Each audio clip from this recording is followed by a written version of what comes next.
सो प्यारे बच्चों, हाइड्रोकार्बन्स बहुत बड़ा चैप्टर है, लेकिन एग्जाम में सब कुछ नहीं आता। एग्जाम में फिक्स्ड है कि ये आएगा, ये आएगा, ये आएगा। तो सिर्फ उन चीजों को पढ़ के आप जाते हो तो आपका एग्जाम बहुत तगड़ा जाने वाला है और इस चैप्टर से आपके एक भी क्वेश्चन छूटेंगे नहीं। शर्त यही है कि जो भी पढ़ो बहुत ईमानदारी से पढ़ो। तो हाइड्रोकार्बन्स की अगर हम बात करें तो हाइड्रोकार्बन चैप्टर को 3 पार्ट में पढ़ना है।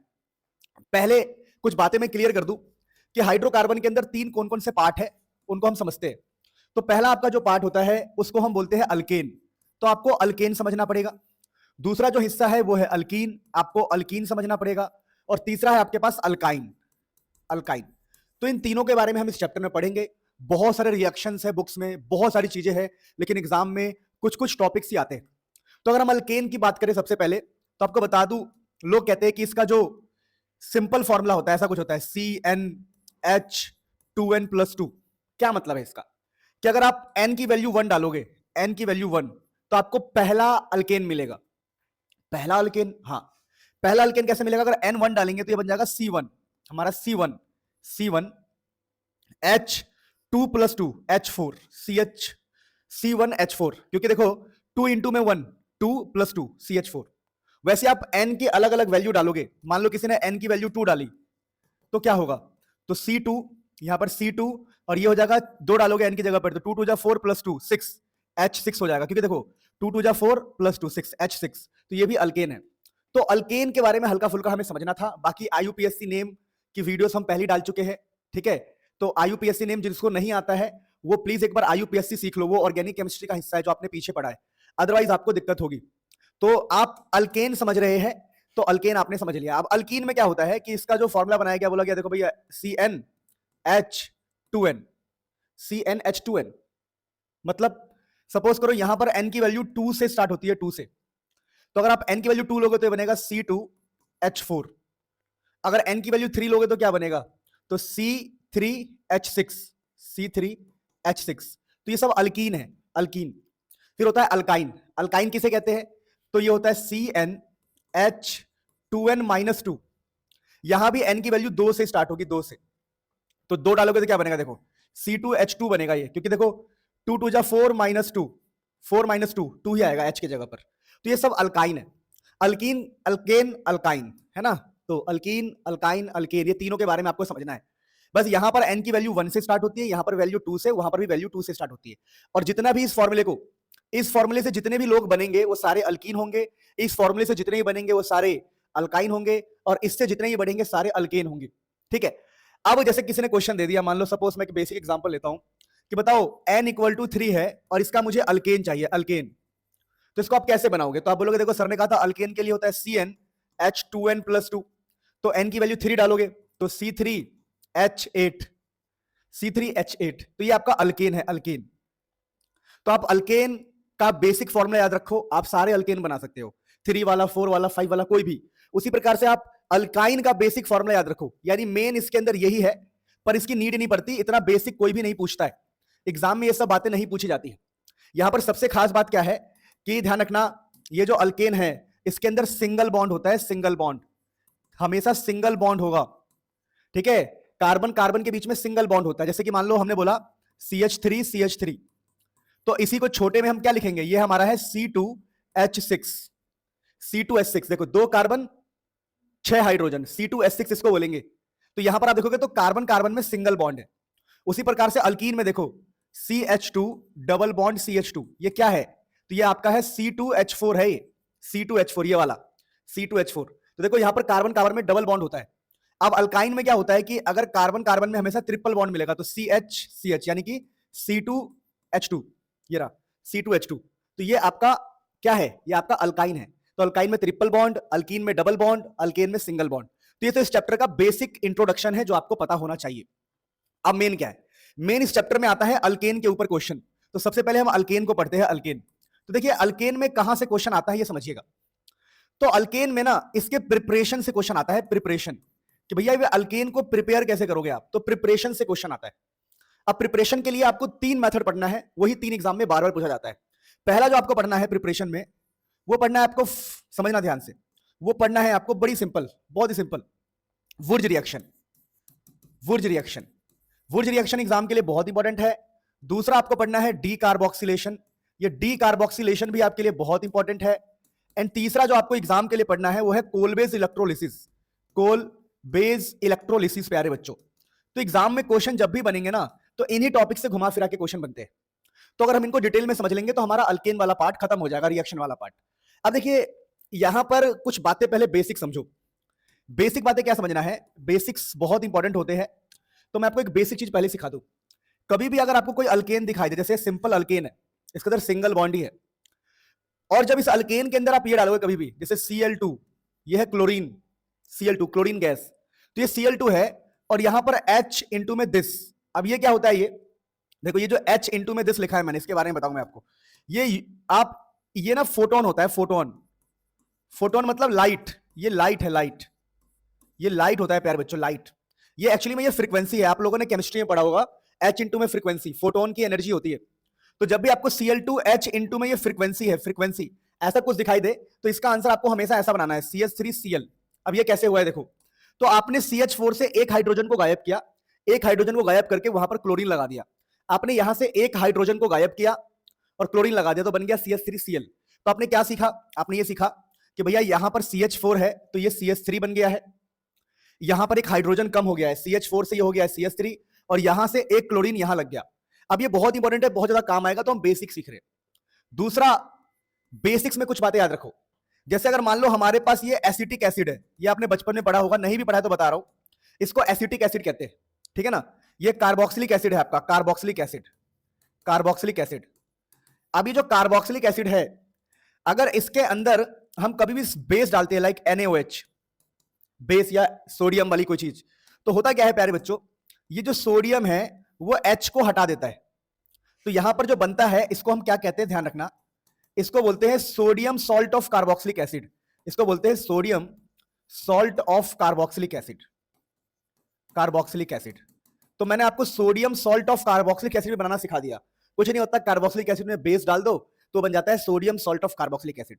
तो ये हमने कुछ बेसिक बेसिक बातें करी जो हमारे आगे काम आएगा।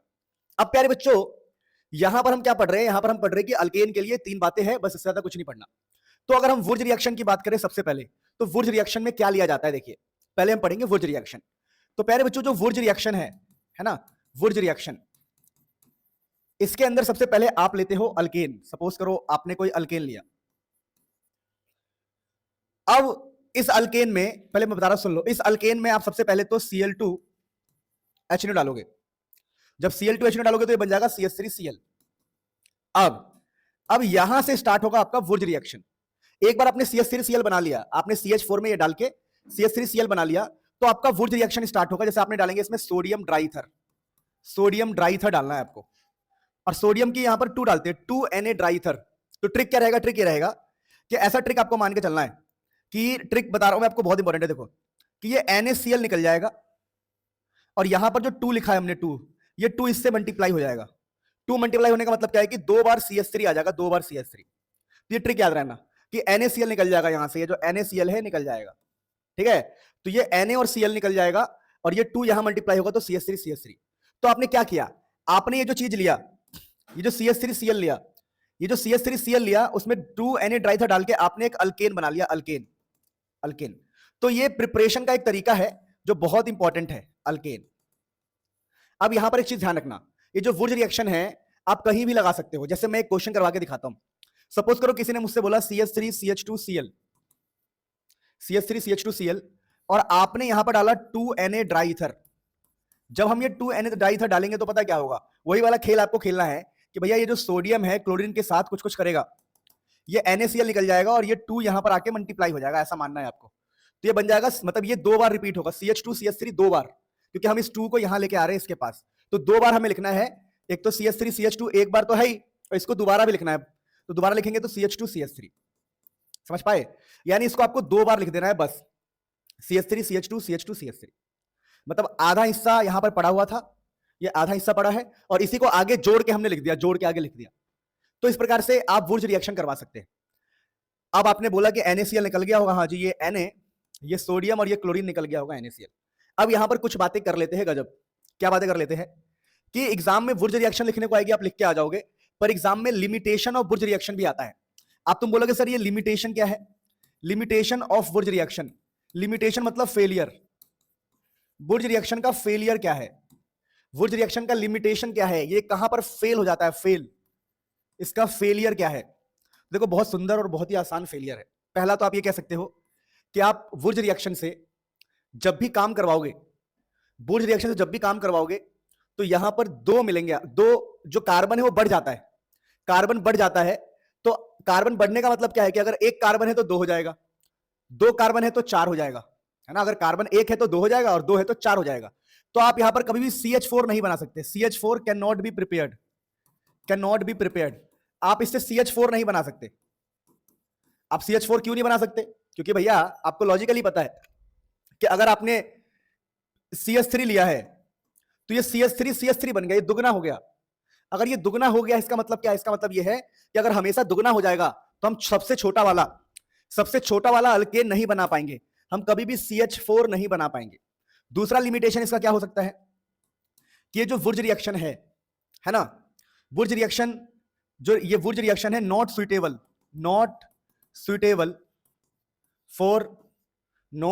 For different alkyl halide. Alkyl halide क्या होता है मैं आपको समझाता हूं। देखिए अल्काइल हलाइड भी बोल सकते हैं इसको और हेलो अल्केन भी बोल सकते हैं, हेलो अल्केन। अब ये क्या होता है बता रहा, देखिए अल्काइल हलाइड किसे कहते हैं। देखिए जैसे मैंने लिखा CH3Cl, तो ये अल्काइल हलाइड है। और मैंने क्या किया, रिएक्शन करवाते वक्त मैंने कोई दूसरा बंदा भी ले लिया, CH3CH2Cl। तो हमने यहां पर क्या ले लिया, डिफरेंट एक साथ। एक बार हमने CH3Cl लिया और एक बार ले लिया CH3CH2Cl। अब हम कह रहे हैं हम इकट्ठे इसमें डालेंगे Na ड्राइथर, इकट्ठे 2Na ड्राइथर, इकट्ठे दोनों में इकट्ठे डालेंगे। तो अगर आपने ये भी लिया है और ये भी लिया है तो ये ज्यादा सुइटेबल नहीं है। रीजन क्या है, रीजन ये है कि यहां पर हमें मिलता है मिक्सचर ऑफ अल्केन मिलता है हमें, मिक्सचर ऑफ अल्केन। अगर भैया आप डालोगे मिक्स चीजें तो आपको यहां पर मिक्सचर ऑफ अल्केन मिलेगा। अब यहां पर अल्काइल हलाइड किसे कहते हैं, इसको, ये अल्काइल हलाइड है और इसी का नाम हेलो अल्केन भी होता है। तो we get mixture of alkane मिलता है। तो मिक्सचर ऑफ अल्केन मिला है तो क्या घाटा है इसमें, घाटा ये है कि हम उसको सेपरेट करने में दिक्कत होगी हमें, है ना। तो सेपरेशन इज डिफिकल्ट, इसको सेपरेट करना मुश्किल है, separation is difficult, purification difficult हो जाएगा। क्या समझे आप ये समझे कि जो वुर्ज रिएक्शन है उसमें आप डिफरेंट अल्काइल हलाइड मत लेना, क्योंकि आपको मिक्सचर ऑफ अल्केन मिलेगा जिससे आपको प्रॉब्लम होगी उसको सेपरेट करने में। आई होप आप समझ गए होंगे, नोट कर लो गाइस। तो ये था वुर्ज रिएक्शन की कहानी। अब प्यारे बच्चों अपने पास है डीकार्बोक्सिलेशन। अभी जो डीकार्बोक्सिलेशन है ये भी काफी इंपॉर्टेंट है और एग्जाम में आ जाता है। अब देखिए यहां पर सिंपल बता रहा हूं लॉजिक, डी का मतलब होता है रिमूव करना, रिमूव, और कार्बोक्सिलेशन का मतलब है कि कहीं ना कहीं CO2 या CO3 ये सब गायब करेंगे हम। डीकार्बोक्सिलेशन, CO2 CO3 को गायब करना। अब इसमें होता क्या है, पहले हम लेते हैं, क्या है ये बता सकता है कोई मुझे, इसका नाम था sodium salt of carboxylic acid. तो sodium salt of carboxylic acid में डालते हैं हम NaOH एंड CaO, इसको लाइम बोलते हैं अगर आपको याद हो तो, क्या बोलते हैं, लाइम। तो यहां पर हम डालते हैं लाइम, ठीक है। तो sodium salt of carboxylic acid में NaOH एंड CaO डाला जाता है, CaO। अब यहां पर आपको क्या क्या चीजें ध्यान रखनी है, क्या क्या उड़ेगा। ट्रिक बहुत गजब बता रहा हूं आपको, H को छोड़ देना है, बस H को छोड़ना है और ये सारा का सारा गायब करना है। तो ये सारा का सारा गायब करोगे तो पता है, यहां पर देखो दो सोडियम एक कार्बन, तो Na2 और एक कार्बन, फिर दो ऑक्सीजन और एक ऑक्सीजन CO3, Na2 CO3 निकल जाएगा और बचेगा क्या, तो मेन हमारा बचता है CH3 के साथ एक H बचता है, तो यहां पर हो जाएगा CH4। तो यहां से आप अल्केन बना रहे हो और this method is called decarboxylation, जो काफी इंपॉर्टेंट होता है एग्जाम पॉइंट ऑफ व्यू से। अगला प्यारे बच्चों हमारे पास जो टॉपिक है, पहले एक बार आप नोट कर लो फिर आगे बढ़ेंगे। सो प्यारे बच्चों अब अपने पास है द नेक्स्ट इज, जो मैंने कहा था आपको, क्या बोला था, कोलबेज इलेक्ट्रोलिसिस। तो कोलबेज इलेक्ट्रोलिसिस में क्या होता है समझना ध्यान से। कोलबेज इलेक्ट्रोलिसिस में ना, जैसे मान लो एक बर्तन है, तो इस बर्तन में क्या होता है समझना ध्यान से। इस बर्तन में दो हिस्से होते हैं, एक हिस्से को बोलते हैं हम एनोड, और यहां पर एनोड जो है वो पॉजिटिव होता है, ठीक है, और एक होता है कैथोड। तो कैथोड होता है नेगेटिव। तो एनोड है कैथोड है। आपने बचपन में सुना होगा कि एक बर्तन लेते हैं, बर्तन में एक रॉड डालते हैं जिसको एनोड बोलते हैं, एक रॉड डालते हैं जिसमें कैथोड, और फिर यहां से बैटरी लगाई जाती है, बैटरी, ये बैटरी लगाया हमने, तब इसको बोला जा रहा है इलेक्ट्रोलिसिस। अब कोल बेस इलेक्ट्रोलिसिस में क्या होता है, यहां पर आ जाता है आपका CH3 COO माइनस Na+। अब मुझे बताया इसका नाम क्या रखा था हमने, इसका नाम रखा था sodium salt of carboxylic acid. तो यहां पर sodium salt of carboxylic acid है प्यारे बच्चों। अब आपको पता होगा कि अब क्या है, समझना ध्यान से। ऑब्वियसली यहां पर वाटर तो होगा ही, एक्वस मीडियम में रहेगा, तो मान लेते हैं यहां पर एक्वस भी है, पानी भी है। अब इलेक्ट्रोलिसिस में क्या होता है प्यारे बच्चों, तो मैं आपको बता दूं एट एनोड की बात करते हैं। तो एट एनोड प्यारे बच्चों ऑक्सीडेशन होता है। अब कई लोग बोलेंगे हमें तो ऑक्सीडेशन का मतलब नहीं पता। ऑक्सीडेशन का मतलब होता है लॉस ऑफ इलेक्ट्रॉन। ऑक्सीडेशन का मतलब होता है loss of electron, loss of electron. यहां से इलेक्ट्रॉन निकलेंगे। तो होता क्या है प्यारे बच्चों, जैसे आपने कंपाउंड लिया CH3 C double bond O minus, actually में आपका ये कंपाउंड है, देखो CH3 COO माइनस। तो CH3 COO माइनस को ऐसे लिख सकते हैं हम, ठीक है। अब इसमें क्या होता है, इसके 2 ऐसे लिए जाते हैं, फिर कहा जाता है कि देखो कुछ भी नहीं होगा, यहां से 2 इलेक्ट्रॉन निकलेंगे। और जब 2 इलेक्ट्रॉन निकलेंगे ना, समझो लॉस का मतलब है कि इलेक्ट्रॉन का निकलना। जब इलेक्ट्रॉन निकलेगा तो ये CO2 सेपरेट हो जाएगा। तो ये CO2 बन के सेपरेट हो जाएगा और हमें क्या मिलेगा, हमें मिलेगा 2 बार CH3 मिलेगा। तो हमें यहां पर मिलेगा 2 बार CH3, और ये CH3 डॉट फॉर्म में मिलेगा। डॉट फॉर्म में क्यों मिलेगा, क्योंकि इलेक्ट्रॉन निकल गया है। इनको हम फ्री रेडिकल बोलते हैं, आपने ऑर्गेनिक केमिस्ट्री में पढ़ा होगा, इसको फ्री रेडिकल बोलते हैं। अब होगा क्या प्यारे बच्चों, ये जो आपके फ्री रेडिकल है CH3, समझना, ये जो आपका CH3 है 2 बार है डॉट, 2 बार CH3 डॉट है, ये 2 CH3 डॉट है। तो ये डॉट आपस में कंबाइन होकर बना लेंगे ऐसा कुछ, CH3 बना लेंगे। तो ये जो डॉट है, ये जो डॉट है, डॉट ये आपस में कंबाइन हो जाएंगे 2 बार, 2 CH3 और CH3 बन जाएगा। तो देखो हमने अल्केन बना लिया with the help of Kolbe's electrolysis. अब ये तो एनोड की बात हो गई। अब इसके तरह कैथोड पे क्या होगा ये समझते, देखिए। तो एट कैथोड की अगर हम बात करें, तो कैथोड पे प्यारे बच्चों होता है रिडक्शन। रिडक्शन का मतलब होता है प्यारे बच्चों gain of electron, gain of electron.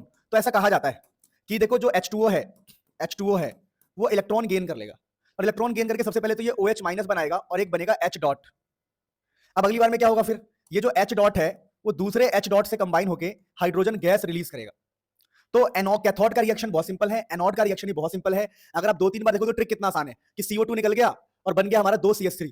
अब ये 2 CH3 आपस में कंबाइन हो गए। यहां पर क्या है, जब इलेक्ट्रॉन H2O और इलेक्ट्रॉन कंबाइन हुए तो OH माइनस H डॉट और 2 H डॉट कंबाइन होकर H2 बन गए। तो ये अल्केन के हमने सारे इंपॉर्टेंट रिएक्शंस पढ़े, और भी हम कुछ बातें करेंगे, आप प्लीज नोट इट डाउन। अब प्यारे बच्चों कुछ चीजों को अच्छे से दिमाग में सेट करना है। एक मैं आपको चार्ट दे रहा हूं, ठीक है, इसको चाटना, टेस्ट ना आए नमक लगा के चाटना, नमक लगा के, सेंधा नमक लगा के चाटना, बट प्लीज ये चार्ट आपके दिमाग में फिट होना चाहिए, ठीक है भाई। अब प्यारे बच्चों सबसे पहले अल्केन, मैं लिखता भी रहता हूं अल्केन, ठीक है, ये अल्केन है।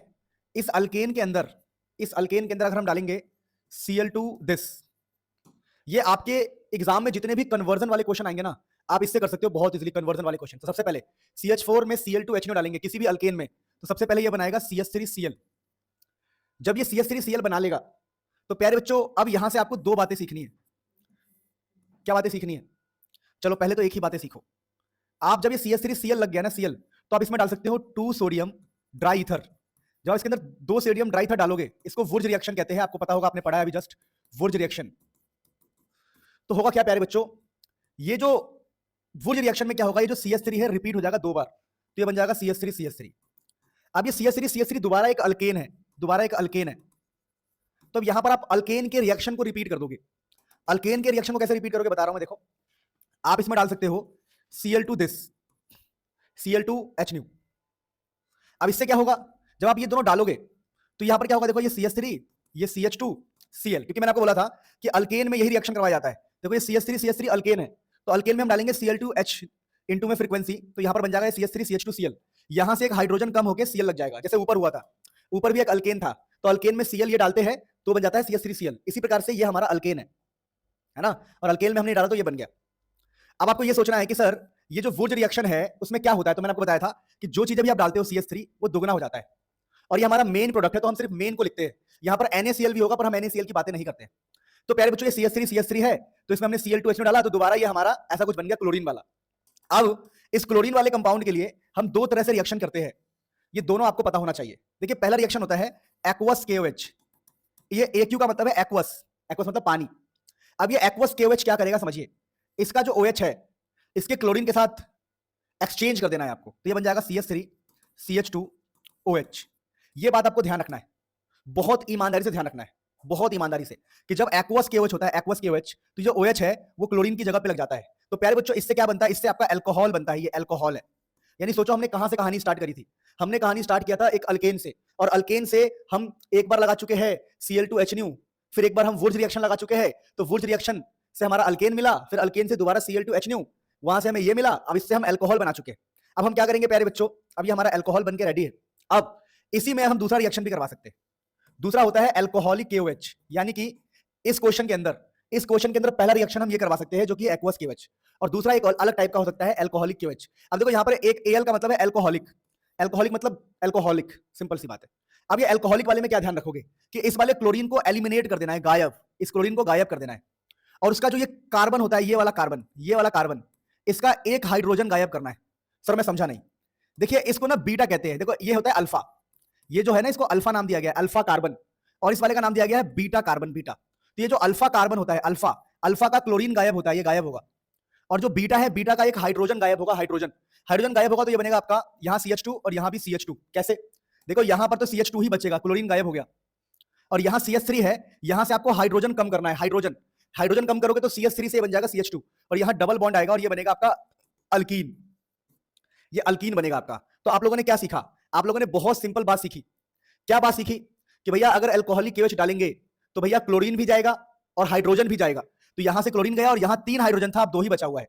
तो प्यारे बच्चों, जो अल्कोहलिक KOH वाले हैं इसको बीटा एलिमिनेशन भी कहा जाता है, बीटा एलिमिनेशन रिएक्शन, या इसका नाम होता है डीहाइड्रोहेलोजिनेशन, यानी यहां पर आपका हाइड्रोजन भी गया और हेलोजन भी गया। डी मतलब हटाना, हाइड्रो मतलब हाइड्रोजन, हेलोजन मतलब क्लोरीन, हेलोजन का मतलब होता है यहां पर क्लोरीन, या इसका बीटा एलिमिनेशन भी नाम होता है। यहां पर जो एक्वस KOH वाला है, इस रिएक्शन का नाम होता है बेटा, ये जो रिएक्शन इसका नाम होता है बस डीहेलोजिनेशन, इसका नाम है डीहेलोजिनेशन। तो ये बहुत ही इंपॉर्टेंट चार्ट मैं आपको बता रहा हूं जो आपको याद रखना है। अब प्यारे बच्चों, जब यहां तक बात पहुंच जाती है तो इस रिएक्शन को हम आगे भी बढ़ा सकते हैं। तो आगे हमारे 11th क्लास में यहां से बढ़ाया गया है। अब इस अल्कीन के लिए देखिए, अब इस अल्कीन के लिए हम रिएक्शन करते हैं। अल्कीन का फेमस रिएक्शन होता है Br2CCl4।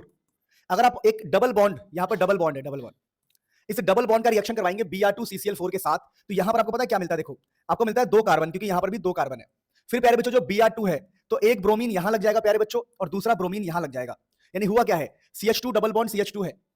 तो देखो Br2CCl4 डालने से दोनों कार्बन अपनी जगह पर है, दोनों पर एक एक ब्रोमीन लग गया, और ये सेम CH2 यानी कि ये जो डबल बॉन्ड है, ये डबल बॉन्ड जो है, एक सेकंड चेक कर लिया भाई? प्यारे बच्चों, हम यहां थे, यहीं थे, यहीं थे। ये कुछ भी नहीं होगा, जब आप Br2CCl4 डालोगे ना, तो ये जो कार्बन है, एक कार्बन यहां, एक कार्बन यहां, दोनों पे ब्रोमीन लग जाएगा। इसका नाम होता है विक डाइब्रोमाइड, ठीक है, विक डाइब्रोमाइड, 2 बार ब्रोमीन है इसीलिए। अब देखो आप खेल खेलेंगे, अब एक बहुत ही गजब खेल खेलेंगे। जब आप यहां तक पहुंच जाओगे ना, तो आप इसमें डालना अल्कोहलिक KOH, और आपको पता है कि अल्कोहलिक KOH डालने से क्या होता है। जब आप अल्कोहलिक KOH डालते हो, चलो ये वाला कार्बन आपका अल्फा है, अल्फा मान लो, और इसको मान लो बीटा। तो जब हम अल्कोहलिक KOH डालेंगे तो अल्फा कार्बन का ब्रोमीन जाएगा और बीटा कार्बन का हाइड्रोजन जाएगा, सिर्फ हाइड्रोजन। तो क्या होगा? तो होगा ऐसा है कि इसका ब्रोमीन जाएगा तो यहां बचेगा CH2, और यहां क्या बचेगा? CH, और वहां बचेगा ब्रोमीन। फील करो दोबारा, देखो इसका तो ब्रोमीन गया अल्फा का, बीटा वाले कार्बन का हाइड्रोजन गया, हाइड्रोजन मतलब यहां CH2 था, तो CH2 की जगह यहां पर आ जाएगा CH, एक हाइड्रोजन गया, और यहां पर आपको डबल बॉन्ड लगाना पड़ेगा। तो ये CH2 डबल बॉन्ड CH, और ब्रोमीन तो सेम टू सेम रहेगा, वो ब्रोमीन सेम रहेगा, क्योंकि चेंजेस क्या होते हैं? चेंजेस होता है कि भैया अल्फा का हेलोजन जाएगा, अल्फा का ब्रोमीन गया, और बीटा का हाइड्रोजन गया, तो ये हो गया CH और ये है CH2, तो CH2 CH ब्रोमीन। अब हम ना दोबारा अल्कोहलिक KOH डालेंगे, अल्कोहलिक KOH, और एक और चीज डाला जाता है यहां पर NaNH2। तो जब हम इसमें दोबारा अल्कोहलिक KOH डालेंगे तो पता क्या होगा? अब देखो, इस बार आपको इस वाले को अल्फा मानना है, इस वाले को बीटा, तो अल्फा का ब्रोमीन गया और बीटा का हाइड्रोजन गया, तो क्या होगा? देखो यहां बचा ये CH, और यहां से एक हाइड्रोजन जाएगा, बीटा का हाइड्रोजन, तो यहां भी CH, यहां आएगा ट्रिपल बॉन्ड। यानी ये सारे चार्ट अगर आप याद करते हो तो पता आप क्या कर रहे हो? आप पूरे हाइड्रोकार्बन को घुमा रहे हो उंगलियों पे। तो यहां पर आपने बना लिया क्या? आपने बना लिया अल्कोहलिक KOH की हेल्प से अल्काइन, अल्काइन बना लिया, अल्काइन। आप प्यारे बच्चों यहां पर समझते हैं ध्यान से, आपका अल्काइन रेडी है। अब आपका अल्काइन रेडी है, अब क्या करोगे आप? अब इसके अंदर डालोगे red hot iron tube, red hot iron tube, red hot iron tube. तो रेड हॉट आयरन ट्यूब डालते हैं ना अल्काइन के अंदर, ये CH3 ट्रिपल बॉन्ड CH है, तो ये बन जाता है बेंजीन, ये बेंजीन बन जाता है प्यारे बच्चों, जिसको हम बोलते हैं प्यार से C6H6, और इसका नाम होता है बेंजीन। तो प्यारे बच्चों, आप इस चैप्टर में बेंजीन तक पहुंच गए। आपने शुरू कहां से किया था? ये देखो, आपने एक बहुत ही सिंपल चीज से शुरू किया था, CH4 से। आप चाहते तो पीछे से भी शुरू कर सकते थे, ठीक है? कैसे? मान लो आप यहां पर हो, CH3 COO माइनस, ठीक है, and Na+, CH3 CO minus Na+, जिसको आपने क्या नाम दिया है? Sodium salt of carboxylic acid. अब इसके अंदर आप ये डाल देते हैं, मान लो NaOH एंड CaO, तो क्या होता है आपको याद करो, होता ये कि आपका ये जो पूरा पार्ट है उड़ जाता है, ये H के अलावा ये पूरा हिस्सा, H के अलावा सब कुछ उड़ जाएगा। तो यहां पर ये H के अलावा ये सारा का सारा उड़ जाता, तो बचता क्या, CH3 और ये वाला H, तो आपका CH4 बचता। यानी आप यहां से शुरू करके पहले CH4 पे आते, फिर आप धीरे धीरे करते करते, ये बस डायग्राम याद कर लो, यहां से एग्जाम में क्वेश्चन फंस सकता है। अब आप जैसे तैसे करके आप बेंजीन तक पहुंच गए, बेंजीन तक। अब मैं आपको कुछ गजब की चीजें सिखा रहा हूं। अब देखिए आप बेंजीन तक पहुंच गए, तो हम इसी चार्ट को आगे करते हैं, ठीक है, इसी चार्ट को आगे करेंगे हम, हमें चाटना है इसको बढ़िया से। अब हमारे पास है बेंजीन, जिसको हम C6H6 बोल रहे हैं, C6H6। अब प्यारे बच्चों इस बेंजीन के अंदर क्या करेंगे हम, अब इस बेंजीन के अंदर डालेंगे हम, आ जाओ भाई। सो प्यारे बच्चों, तो हम बेंजीन तक पहुंचे। अभी जो बेंजीन है इसके बाद हम क्या कर सकते हैं, देखो अगर आप बेंजीन में सेम तरीके से Cl2, बट इस बार हम डाल सकते हैं एनहाइड्रस FeCl3, आपको FeCl3 मिलेगा, या इसकी जगह पर AlCl3 भी मिल सकता है, FeCl3 जगह पर AlCl3, या कई बार तो सिंपल ऐसा लिखा होगा FeBr3, या कई बार सिंपल ऐसा लिखा हो सकता है Fe डार्क, अंधेरा इंपॉर्टेंट है यहाँ पे, ठीक है। तो क्या होगा देखो, अगर आप यहां पर Cl2 डालोगे, Cl2, तो ये बन जाएगा आपका क्लोरोबेंजीन, क्लोरीन के ऊपर बेंजीन, इसको नाम देते हो आप क्लोरोबेंजीन, क्लोरोबेंजीन, ठीक है। तो ये आप बेंजीन में देखो, अगर आप बेंजीन में ऐसा रिएक्शन कराओगे तो रिजल्ट ऐसा मिलेगा, लेकिन नहीं, आपको बेंजीन में अगर ऐसा करवाना है, सपोज करो ये बेंजीन है, इसको हटाओ, इस बेंजीन में अगर मैं किसी और हिसाब से रिएक्शन कराऊं, इस बेंजीन में मैं ऐसा कुछ करवाऊं, जैसे concentrated HNO3 plus concentrated H2SO4, तो इसका आंसर अलग आएगा। इससे जो आंसर बनेगा इसको आप बोलते हो, यहां पर लग जाता है आपका NO2, तो ये कहलाता है नाइट्रोबेंजीन, नाइट्रोबेंजीन। आप कुछ नाम भी समझ लो, यहां पर हमने क्लोरीन लगाया है, क्लोरीन, तो ये जो प्रोसेस है इसको आप क्लोरीनेशन कह सकते हो, क्लोरीनेशन। यानी ये जो प्रोसेस अभी आपने किया ये कहलाएगा क्लोरीनेशन, क्लोरीनेशन, क्योंकि आपने इसमें क्लोरीन लगाया है। या फिर क्लोरीन का एक और नाम होता है, ये हेलोजन है, हेलोजन, तो इसको आप हेलोजिनेशन भी कह सकते हो, हेलोजिनेशन।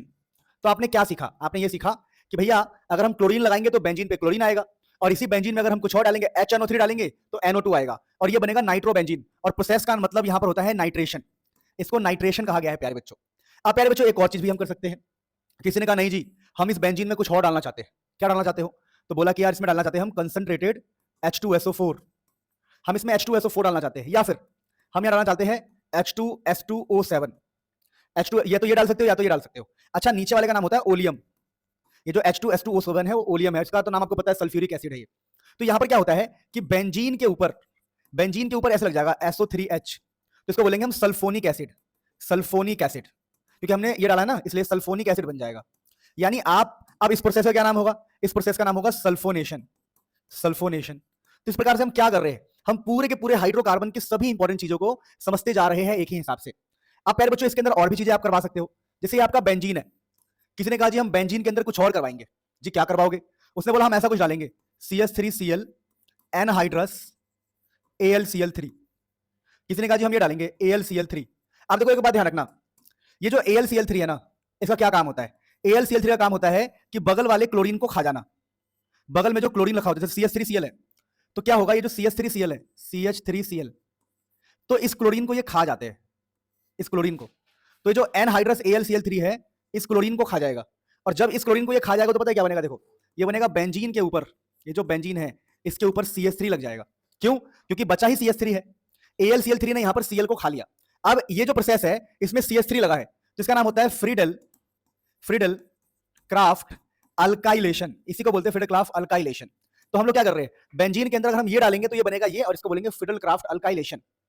उसी प्रकार से प्यारे बच्चों अगर हम इसको देखें ध्यान से, इसको देखो, अगर हम इसमें कुछ और डालने की कोशिश करें, लाइक हम ये डाले CH3COCl और फिर हम डाल दे एनहाइड्रस AlCl3, तो क्या होगा, AlCl3 ठीक से लिख देते हैं AlCl3, तो क्या होगा प्यारे बच्चों, तो होगा कुछ ऐसा कि ये हमारा जो बेंजीन है, इस बेंजीन के ऊपर क्या लगेगा समझते, देखो हम बेंजीन के अंदर ही डाल रहे हैं सब कुछ, तो यहां पर क्या है, देखो ये जो AlCl3 है ये Cl को खा जाएगा, AlCl3 Cl को खा जाएगा, बचेगा क्या COCH3, तो इस पे लग जाएगा COCH3। अब यहां पर ये कहलाता है फ्रीडल क्राफ्ट असाइलेशन, इसको बोलते हैं एसाइलेशन, असाइलेशन, या इसी को बोलते हैं एसिटाइलेशन, एसिटाइलेशन, एसिटाइलेशन। तो आपने मुझसे क्या सीखा, आपने ये सीखा कि ऐसे वाले कंपाउंड को हम बोलते हैं असाइलेशन या एसिटाइलेशन, ये आपका कंपाउंड बन गया। इसी प्रकार से हम बेंजीन के लाखों हजारों रिएक्शन करा सकते हैं, लेकिन आपके एनसीईआरटी के हिसाब से nitration, sulphonation, alkylation, acylation, chlorination important है इसके लिए। क्या बात को आप समझ पाए? तो ये आप नोट करो, इसके बाद और भी हम बातें करते हैं फटाफट। देखो कुछ क्वेश्चन बता रहा हूं, जैसे ये वाला क्वेश्चन देखो, लिखा है कि sodium salt of which acid, जिसे हम प्रोपेन बना सकते हैं, यानी 3 कार्बन। प्रोपेन का मतलब होता है 3 कार्बन। तो आपको क्या करना पड़ेगा? तो आपको लेना पड़ेगा 1 2 3, ये सोडियम सॉल्ट इसका लेना पड़ेगा ना, क्योंकि आपको 3 कार्बन चाहिए। तो बोला है कि भाई किसका सोडियम सॉल्ट लोगे? ये तो एसिड है, कार्बोक्सिलिक एसिड। तो क्वेश्चन है, ऐसे क्वेश्चन आपको प्रैक्टिस करनी है। जैसे लिखा है sodium salt of which acid, जिसे आप प्रोपेन बना सको, आप 3 कार्बन बना सको। तो अगर आपको 3 कार्बन बनाना है तो आप 3 कार्बन ले लो, साइड में 3 कार्बन ले लो, और फिर उसका एसिड ले लो, एसिड। समझ पा रहे हो? तो sodium salt of which acid, जिससे आपको 3 कार्बन मिल जाए, तो भैया आप 3 कार्बन का एसिड ले लो, मतलब 3 कार्बन पीछे होना चाहिए, तभी आपको यहां पर 3 कार्बन मिलेगा। तो ऐसे क्वेश्चन एग्जाम के लिए आ सकते हैं, और भी मैं आपको बताता हूं। वैसे ज्यादा इंपॉर्टेंट नहीं है, बट याद रखना ये सब चीजें। अब देखो प्यारे बच्चों, ये वाला क्वेश्चन भी कई बार एग्जाम में आता है, टफ पेपर में। क्वेश्चन है, how will you convert ethanoic acid into benzene? आप इथेनोइक एसिड को बेंजीन में कैसे कन्वर्ट करोगे? ये होता है इथेनोइक एसिड, 2 कार्बन का एसिड। तो बेंजीन में कन्वर्ट करने तक का मैंने आपको सिखा दिया है। सबसे पहले हम CH4 बनाएंगे, है ना, फिर CH4 से ये बनाएंगे, फिर वुर्ज रिएक्शन लगाएंगे। प्रॉपर मैं करा चुका हूं, ये भी प्रैक्टिस आप करेंगे। अब देखो जो एग्जाम के लिए इंपॉर्टेंट बातें हैं, तो अभी तक हम लोग एक और 2 बातें मैं आपको बता रहा हूं, बहुत इंपॉर्टेंट। देखिए, जब भी बेंजीन के ऊपर क्लोरीन होता है, पहले से ही क्लोरीन हो, या बेंजीन के ऊपर OH हो पहले से, OH, या बेंजीन के ऊपर पहले से ही कोई ऐसा बंदा हो, लाइक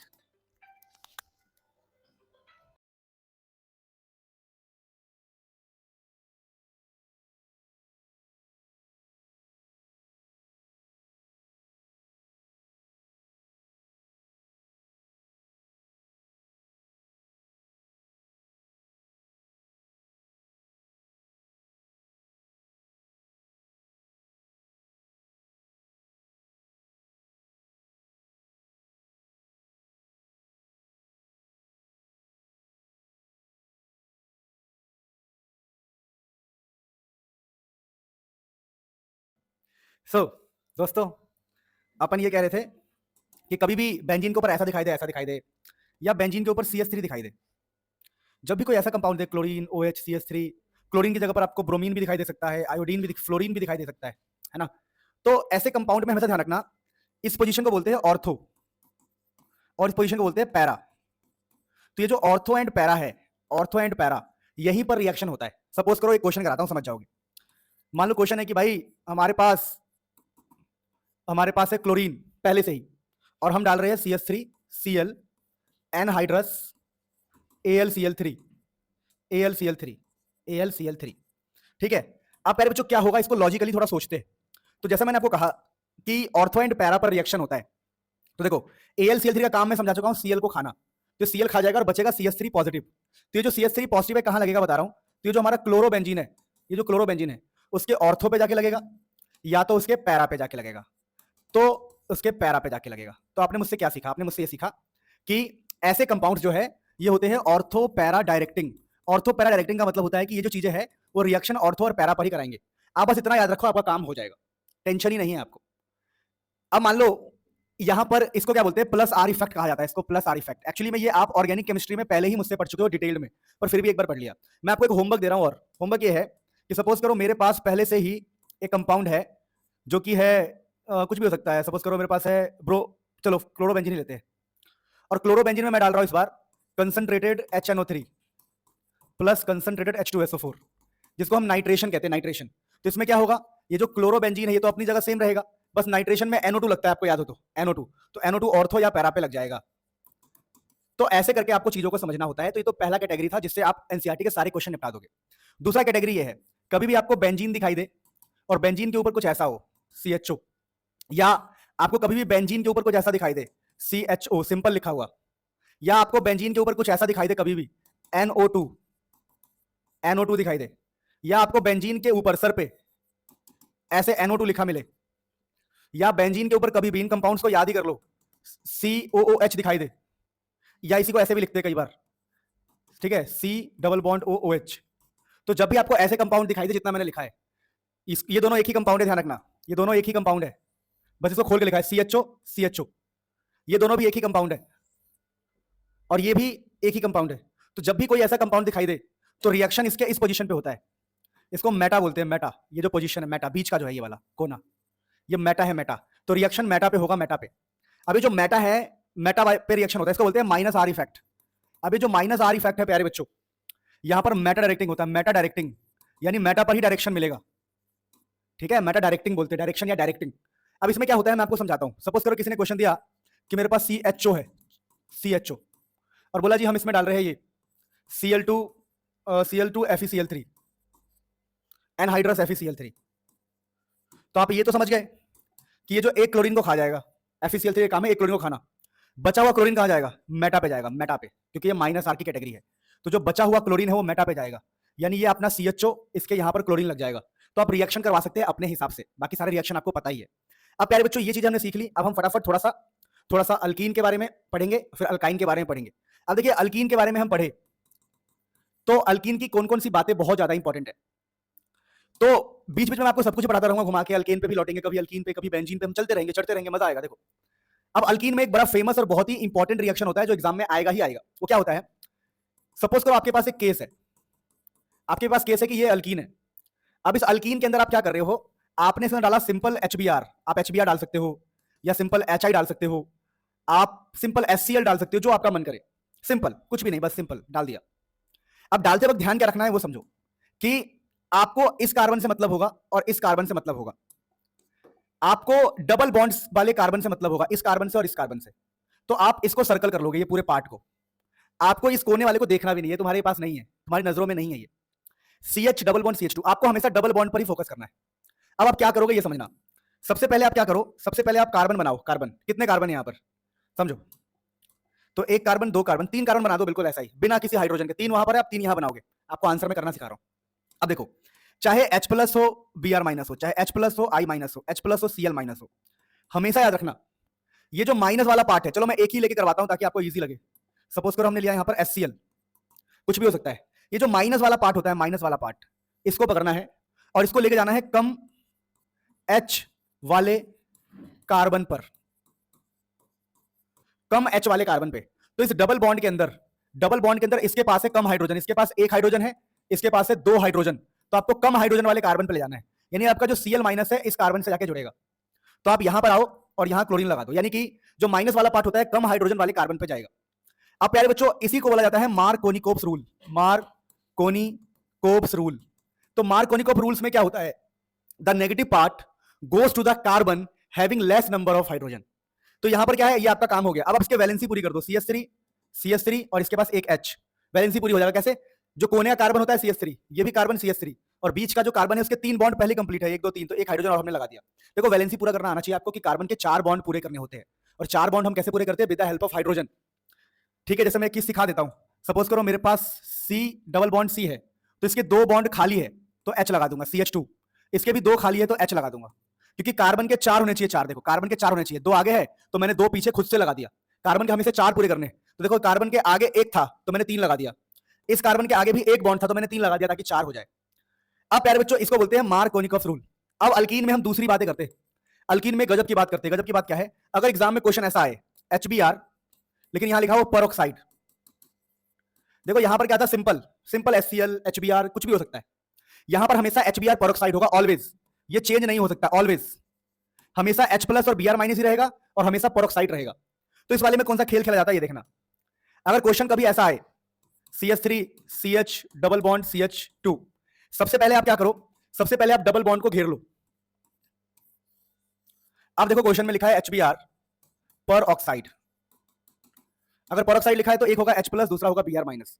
अब कुछ मत करो, अब कुछ मत करो, ये देखो ये है CH डबल बॉन्ड CH2, कुछ मत करो। Br- को पकड़ो, किसको पकड़ो? Br- को। ये होता है anti Markovnikov's. Anti Markovnikov's, anti Markovnikov's में क्या होगा? आपको रूल याद रखना है कि भैया Br- वहां जाएगा जहां पर ज्यादा हाइड्रोजन है, ज्यादा H वाले कार्बन पर, क्योंकि ये एंटी मार्कोनिको है।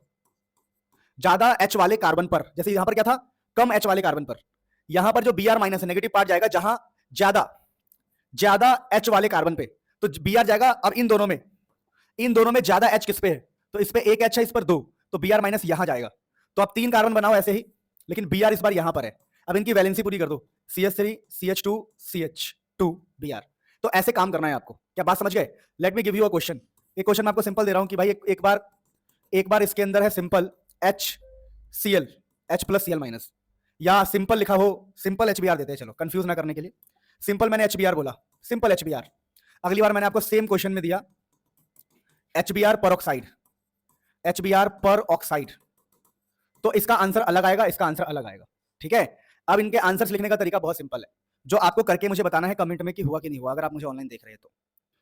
अब देखो, एनसीईआरटी से ये वाला रिएक्शन कई बार एग्जाम में आता है, तो मैं आपको वो रिएक्शंस बता रहा हूं डिटेल में जो एग्जाम में आता है। बेसिकली यहां पर एक हेक्सेन है हमारे पास, ध्यान रखना, इसको बोलते हैं एरोमेटाइजेशन। ठीक है? इसको रीफॉर्मिंग भी कहते हैं। आपके पास एक हेक्सेन है, कैसे देखो, 1 carbon, 2 carbon, 3 carbon, 4 carbon, 5 carbon, 6 carbon, और जब हेक्सेन में आप ये सब डालोगे, Cr2O3 डाल दो या V2O5 डाल दो, MO2O3 डाल दो, टेम्परेचर इतना रहेगा, प्रेशर इतना रहेगा, तो आपको बेंजीन का रिंग मिलता है। यानी कुल मिला के आपने लिया हेक्सेन, आपके पास हेक्सेन है। हेक्सेन में आपने कंडीशन लगा दी कि भाई हम V2O5 डाल रहे हैं, 7 कितना टेम्परेचर, 773 है ना, 773 टेम्परेचर जी, 773 टेम्परेचर है, 10 से 20 ATM का प्रेशर है जी। बताओ जी क्या बनेगा? तो बेटा हेक्सेन जो है वो 6 कार्बन की रिंग बन जाता है, तो इसी को बोलते हैं बेंजीन रिंग। ये बेंजीन का रिंग है, इसलिए इसका नाम है एरोमेटाइजेशन। ठीक है? एरो, तो आपको बस ये हेडिंग नोट करनी है कि एरोमेटाइजेशन किसे कहते हैं, और ये आपको लिख लेना है एग्जाम के लिए, या तो ऐसे दोनों तरह से लिख लो, ऐसे भी और वैसे भी, एग्जाम में आ सकता है। प्यारे बच्चों, अब यहां से ना कई बार एग्जाम में क्वेश्चन पूछा जाता है। ये देखिए, टॉपिक का नाम है कन्फॉर्मर्स, कन्फॉर्मर्स या कन्फॉर्मेशंस। देखो ये वाला, देखो कन्फॉर्मेशंस एग्जाम में आ सकता है, या कन्फॉर्मर्स या रोटामर्स। एक्चुअली में होता क्या है, जैसे मेरे को देखो, अभी मेरे हाथ ऐसे है, तो मेरा अरेंजमेंट अलग है, मेरा शेप अलग है। अगर मैं ऐसे रोटेट कर दूं तो अरेंजमेंट अलग हो गया, ऐसे रोटेट हो जाऊं तो अरेंजमेंट अलग हो गया, ऐसे रोटेट हो जाऊं तो अरेंजमेंट अलग हो गया। यानी रोटेशन की वजह से अरेंजमेंट चेंज होती है, और अरेंजमेंट चेंज होने की वजह से हमें अलग अलग स्ट्रक्चर दिखाई देता है, अलग अलग शेप दिखाई देता है। तो इसी को हम बोलते हैं कन्फॉर्मेशंस या कन्फॉर्मर्स या रोटामर्स। इसमें क्या होता है, इसमें ये होता है कि बहुत सिंपल सी बात है। देखिए क्या लिखा है, देखिए मैं आपको समझाने का प्रयास करता हूं। ये देखो, ये देखो, दिस, ये जो कॉन्सेप्ट है कन्फॉर्मेशंस, क्या है, this permits free rotation about carbon carbon single bond. कि जो कार्बन कार्बन बॉन्ड है उसके अबाउट रोटेशन हो सकता है, रोटेशन, जैसे बॉन्ड के आसपास जो है बाकी चीजें रोटेट कर रही है, रोटेट रोटेट, तो रोटेशन की वजह से बहुत सारे अलग अलग स्ट्रक्चर दिखाई देंगे हमें। ठीक है ना?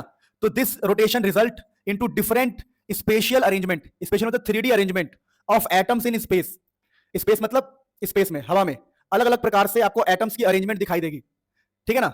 जो एक दूसरे में चेंज होता रहता है। चेंज मतलब कि अभी रोटेट ऐसे है, ऐसे था वैसे हो गया, फिर दोबारा ऐसे हो गया, तो ये आपस में एक दूसरे में, जैसे मेरी शेप अभी ऐसे है, फिर ऐसे हुआ, मैं रोटेट करते करते दोबारा ऐसे हो गया, तो एक दूसरे में ही चेंज होते रहते हैं रोटेशन की वजह से। बात समझ पा रहे हो?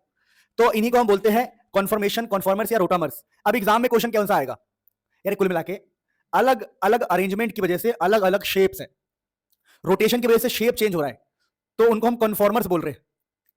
जैसे ये और ये कन्फॉर्मर्स है, दोनों की शेप अलग है रोटेशन की वजह से। अब देखो इसमें दो तरह से क्वेश्चन पूछते हैं। पहला होता है saw horse projection. Swords projection में क्या होता है, देखो एक शेप को बोलते हैं एक्लिप्स्ड और एक होता है स्टैगर्ड। ठीक है? इसमें क्या होता है कि यहां पर देखो CH3 है, ये पॉइंट होता है कार्बन, तो ये CH3 है, CH3। यहां पर देखोगे ये भी CH3 है, ओके।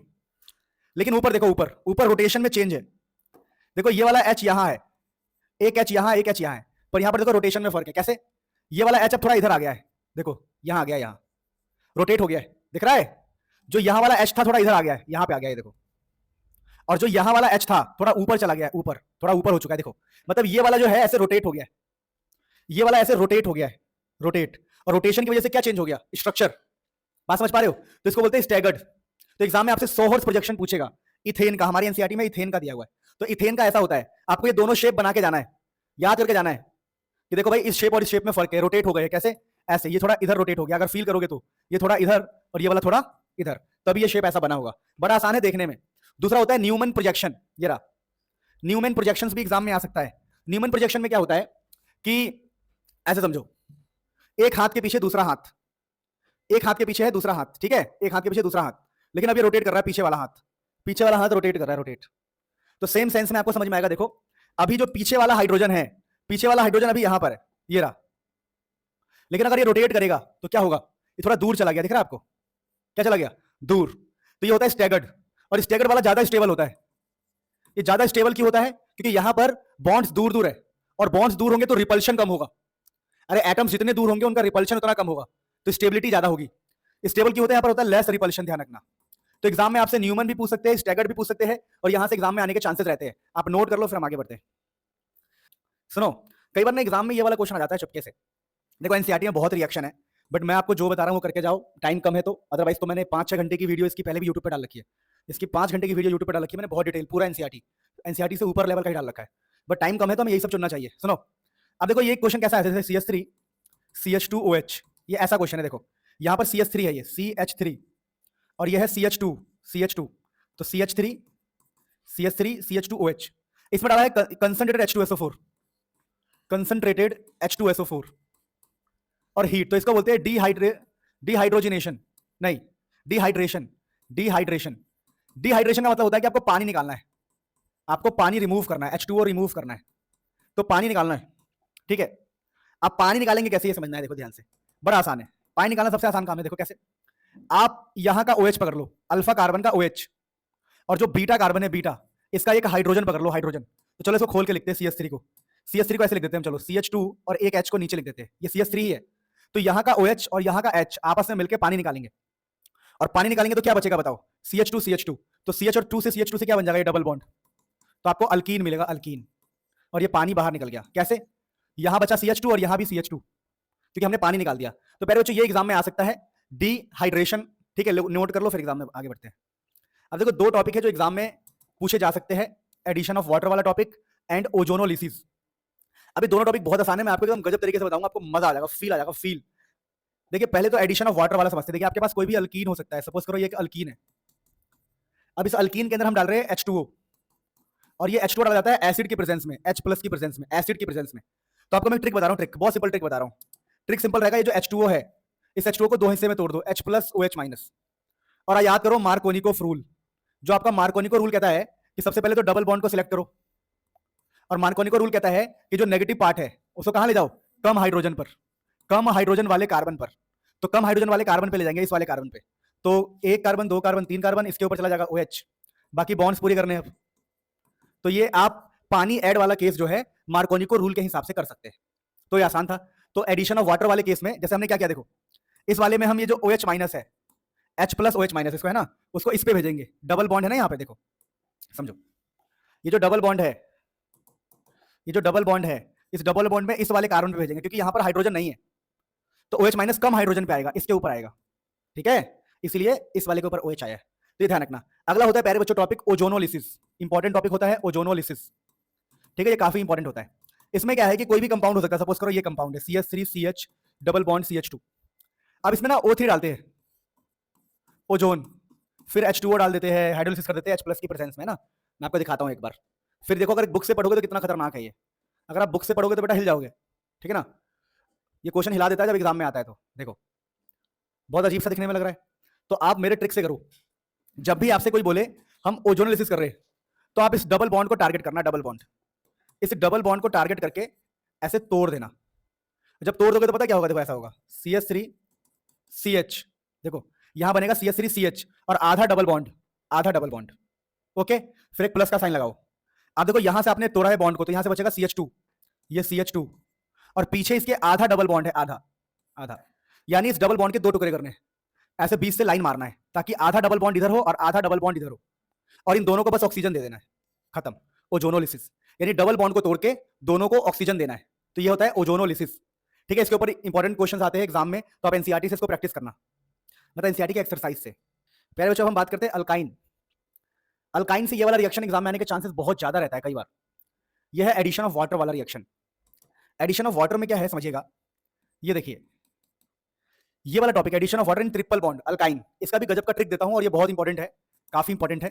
मान लो क्वेश्चन आ गया कि हमारे पास CH3C ट्रिपल बॉन्ड CH है जी, हम इसमें पानी डाल रहे हैं H2O, और ऐसा कुछ लिखा होगा, देखो Hg+2, या लिखा होगा डाइल्यूटेड H2SO4, कुछ भी लिखा हो सकता है।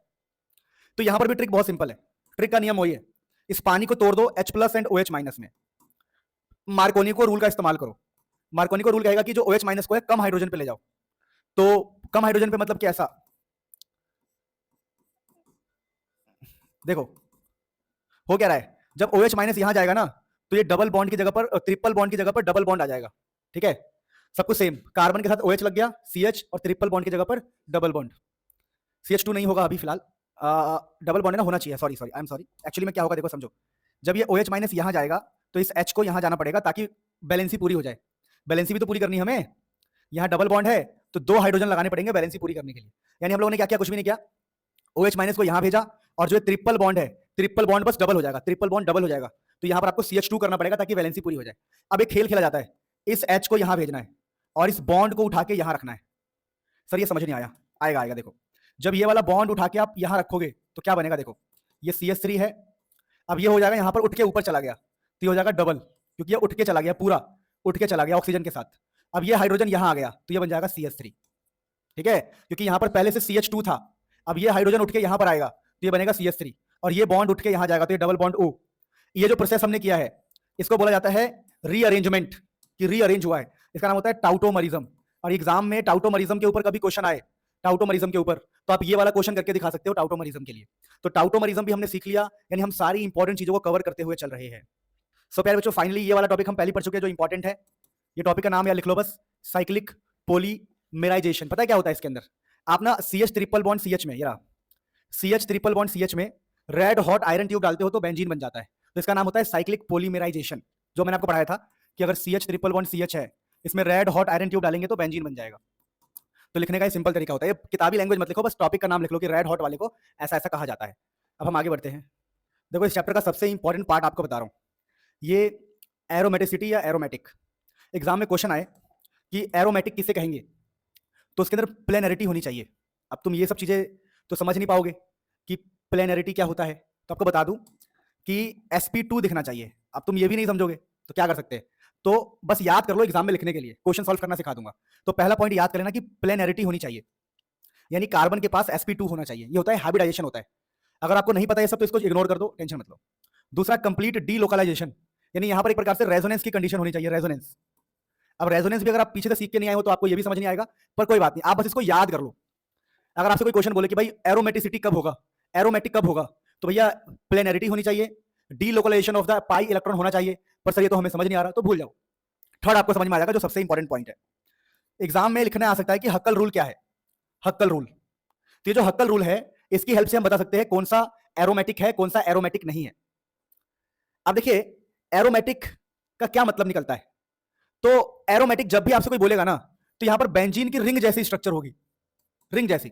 99% केस में बेंजीन की रिंग जैसी स्ट्रक्चर होती है। पहला पॉइंट तो आप याद रखो, रिंग, रिंग होनी चाहिए, रिंग जैसे ऐसी रिंग होनी चाहिए, रिंग। भले रिंग छोटी हो, रिंग छोटी भी हो सकती है, बड़ी भी हो सकती है, लेकिन रिंग होना चाहिए, रिंग। तो एरोमेटिक की ये पहली पहचान है, लेकिन सबसे गजब की पहचान है ये वाली, हक्कल रूल। तो ये हक्कल रूल्स क्या है, तो कह रहा है देखो कोई कंपाउंड एरोमेटिक होगा, कोई कंपाउंड एरोमेटिसिटी शो करेगा तो वो हक्कल रूल को फॉलो करेगा। हक्कल रूल कहता है presence of 4n+2 pi electrons, 4n+2 pi electrons. अब ये मैं आपको अलग से सिखाता हूं, देखिए हक्कल रूल्स बहुत सिंपल भाषा में कहता है, हक्कल रूल्स समझना। हक्कल रूल्स खुलेआम कहता है, क्या खुलेआम कहता है कि 4n+2 पाई इलेक्ट्रॉन्स। अभी मैं समझाऊंगा क्वेश्चन तो आप समझ जाओगे। चलो चलो n की वैल्यू स्टार्ट करते हैं, n की वैल्यू 0 से स्टार्ट करते हैं। जब हम n की वैल्यू 0 रखेंगे तो आंसर आएगा 2, 2 इलेक्ट्रॉन्स, 2 पाई इलेक्ट्रॉन्स, 2 इलेक्ट्रॉन्स होनी चाहिए, 2 इलेक्ट्रॉन्स। कौन से वाले, पाई वाले, लिखा है ना पाई इलेक्ट्रॉन्स, तो 2 इलेक्ट्रॉन पाई वाले। पाई क्या है मैं समझा दूंगा। अब n की वैल्यू 1 लिखेंगे तो क्या आएगा 6, 6 इलेक्ट्रॉन होने चाहिए वो भी पाई वाले। n की वैल्यू 2 डालेंगे तो क्या होगा, ये हो जाएगा 4 2 8 10। तो n की अलग अलग वैल्यू डालनी है आपको। देखो पहले n की वैल्यू 0 डालो, फिर n की वैल्यू 1 डालो, फिर n की वैल्यू 2 डालो। तो 0 डालोगे तो सिर्फ 2 बचेगा, 1 डालोगे तो 6 हो जाएगा, 2 डालोगे तो 4 2 8 तो 10 हो जाएगा। तो 2 6 10 14 आएगा अगला, 14 के बाद अगला आएगा 18। यानी अगर किसी कंपाउंड में 2 पाई इलेक्ट्रॉन हो, 6 पाई इलेक्ट्रॉन हो, 10 पाई इलेक्ट्रॉन हो, 14 पाई इलेक्ट्रॉन हो, 18 पाई इलेक्ट्रॉन हो, तो वो हक्कल रूल को फॉलो करेगा। अब जैसे एग्जाम में क्वेश्चन आता है, सपोज करो ये क्वेश्चन आ गया कि बताओ ये एरोमेटिक कंपाउंड है कि नहीं, तो हम बोलेंगे देखो एरोमेटिक के लिए हम पाई इलेक्ट्रॉन को काउंट करेंगे। तो पाई कौन से होते हैं, ये अंदर वाले, ये जो डबल बॉन्ड के साथ है ये पाई होते हैं। पाई, पाई मतलब ये देखो यहां पर एक और यहां पर एक, देखो एक बॉन्ड का मतलब होगा 2 इलेक्ट्रॉन, एक और एक 2। कहीं पर एक बॉन्ड लिखा हो तो आप 2 इलेक्ट्रॉन समझेंगे, 2 इलेक्ट्रॉन। तो यहां पर कितने इलेक्ट्रॉन है, देखो 2, यहां पर ये 4 और ये 6, एक बॉन्ड का मतलब 2 इलेक्ट्रॉन।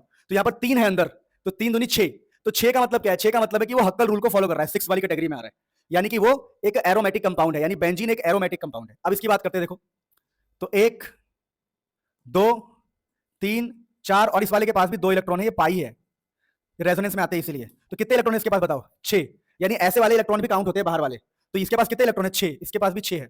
इसके काउंट करते हैं, 2 4 6, एक बॉन्ड का मतलब 2, तो यहां भी 6 है। अब देखो इसके नीचे देखो, इसके नीचे देखो, तो 6 वाले जीत गए। देखो हमारा पैटर्न क्या होना चाहिए? पैटर्न होना चाहिए 2 6 10 14 18, तो ऊपर 6 वाले थे, अभी कितने वाले? देखो 1 2 3 4 5 6 7 8 9 10, ये 10 वाले। तो जिसके अंदर 10 हो वो भी एरोमेटिक ही होगा। और बाकी ऐसे एग्जांपल दिए हुए, देखो इनके अंदर कितने हैं? इनके अंदर होंगे 14 होंगे, काउंट कर लेना, और इनके नाम भी याद कर लेना। एग्जाम में नेफ्थलीन का स्ट्रक्चर आ सकता है, तो नेफ्थलीन आपको पता होना चाहिए, टॉयलेट में यूज करते हैं, बदबू ना आए इसीलिए, ठीक है? नेफ्थलीन बॉल्स जो गोल गोल होता है, व्हाइट व्हाइट। तो ये था आपका एरोमेटिक कंपाउंड पहचानने का तरीका, हक्कल्स रूल्स। प्यारे बच्चों, कई बार एग्जाम में ये क्वेश्चन आपसे पूछ सकते हैं। देखो फिनॉल है, इसका नाम होता है फिनॉल। फिनॉल का अगर जिंक के साथ हीट करोगे तो जड़ है ना, इसको उड़ा देगा पूरे को, ये उड़ा देगा, तो बचेगा सिर्फ बेंजीन। यानी कि सिंपल है रखना कि फिनॉल, फिनॉल में डालेंगे जड़न तो बन जाएगा ये बेंजीन, बस। तो फिनॉल से बेंजीन बना सकते हो, बहुत इंपॉर्टेंट रिएक्शन है, ध्यान रखना। अब प्यारे बच्चों, एग्जाम में ये वाला क्वेश्चन भी कई बार पूछा गया है, देख लो कि अगर बेंजीन के अंदर 6Cl2 AlCl3 डार्क कंडीशन होगी, तो देखो बेंजीन के कोने पे, बेंजीन के कोने पर हर जगह क्लोरीन लग जाएगा, क्लोरीन। इसको याद कर लेना, बहुत इंपॉर्टेंट है। और इस टाइप का एक और कंफ्यूजिंग रिएक्शन है जो मैं आपको दिखाता हूं।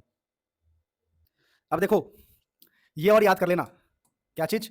कि अगर हमारे पास, देखो ये कंफ्यूजिंग सा होता है, बेंजीन के अंदर 3Cl2 डालेंगे, लेकिन इस बार यूवी लाइट है 500 केल्विन पे, तो देखो अंदर के बॉन्ड्स उड़ जाएंगे, ये बॉन्ड्स जो है गायब हो जाएंगे, और कोने पर क्लोरीन लग जाएगा, हर कोने पे। तो ये रिएक्शन और पिछला जो मैंने बताया था, पिछला, ये दोनों रिएक्शन कंफ्यूजिंग है एक दूसरे के।